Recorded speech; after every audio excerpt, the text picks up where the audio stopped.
मी आलो आता हम्पी या ठिकाणी.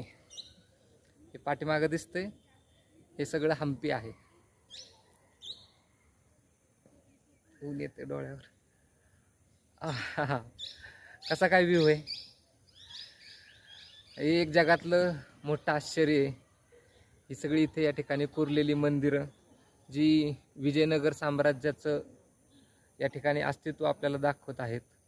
अतिशय अप्रतिम अशा कलाकुसरीमध्ये इथल्या या श्रेष्ठ शिल्पकारांनी कोरलेली ही सगळी मंदिरं आज त्यांचं इतक्या वर्षांनंतरसुद्धा अस्तित्व आपल्यासमोर घेऊन उभे आहेत. आणि हे पाहताना खरंच खूप मोठं आश्चर्य वाटतं. आणि मी तुम्हाला आवर्जून विनंती करेल की तुम्ही सगळ्यांनीसुद्धा केव्हा तरी हे ठिकाण पाहण्यासाठी अवश्य या. अतिशय अतिशय अप्रतिम असं हे ठिकाण आहे. पाहिलं इतकं कमीच आहे. जिथपर्यंत शक्य आहे तिथपर्यंत जाण्याचा मी प्रयत्न करतोय. पाहूयात आज किती पाहून होतंय ते आणि राहिलेल्या गोष्टी उद्या.